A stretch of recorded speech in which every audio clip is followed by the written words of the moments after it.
Well, the question that's immediately in your mind, once you've got all these data that you've collected, what are you going to do with it? How would you prioritise the results?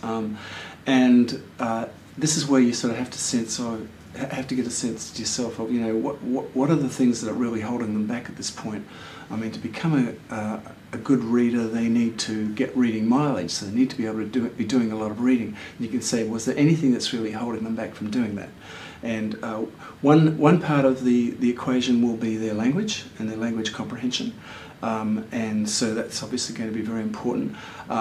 Today, I didn't feel that, I think vocabulary is obviously an issue, but I think they could gain a lot of new vocabulary and gain a lot of new understanding just through reading mileage and doing a lot of reading.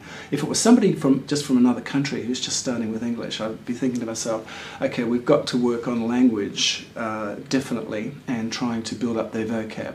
I'd be looking, for example, if we were going to do some text material, I would pick out in a short story like the one from Connections that we saw today. I would be picking out some difficult vocabulary in that article or story, and I'd be discussing it with them and trying to build up their understanding of the words before we even read the story. So you're just doing a little bit of previewing, and at the same time incrementally building up their English vocab, because that's their mental dictionary. That's something that really has to be thought about. So that's a constant in your mind. What's the best way we can do that?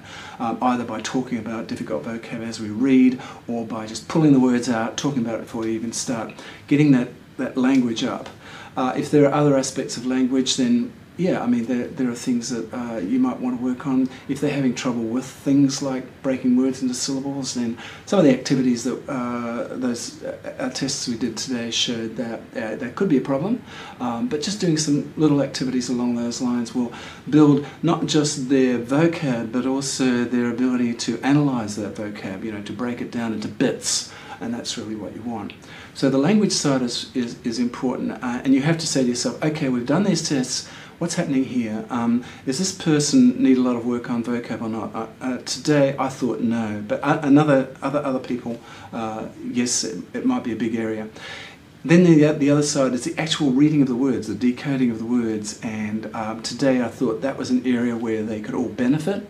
And so if I was prioritising, I'd be saying to myself, yes, what I'll do is I'm going to work on building up their skill set for reading longer words. So today I thought, although there were a few gaps here and there, I would be working on syllable breaking and working on long words, prefixes and suffixes and so on, to sort of get them into the technical vocab, which is what they want. They're off into a professional career. They're looking at technical vocabulary. They need to be able to break that down and get the meanings of those words at the same time. So I would be working in that area, that would be my priority.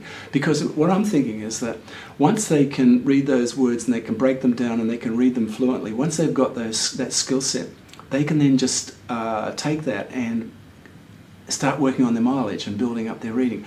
And it's a self-improving process, because once you start reading, the words will become more strongly embedded and concreted in your mind. The sounds of those words will be concrete, and that all happens through reading. But you can't do that unless you can first read the material, and that's why we've been working on those skills to enable them to do that. So you've got a plan. I'm going to work on these skills. It's just like sport.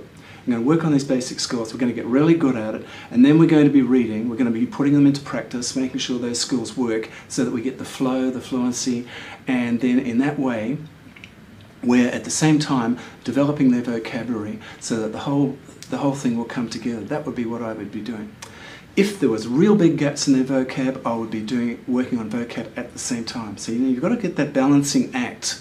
For the ones today, I thought I'm going to focus pretty much on decoding, try and build up that real quick, and then get them into lots of reading mileage. Another person who's got real gaps in their language, I would be thinking, I think I better do this 50-50. Half of my lesson's going to be on decoding and the other half's going to be on language and building up their vocab.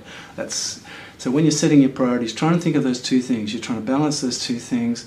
You've only got 40 minutes or an hour where you're going to work with them. What's the best use of your time, most efficient use of your time to get the end result that you want? So prioritising, that's really the beauty of these assessments. That's what they're designed to do. And if you use them sort of intelligently, just thinking, okay, what can I put aside, what can I eliminate, don't need to worry about that, what should I focus on. That will give you the best value for your tutoring time.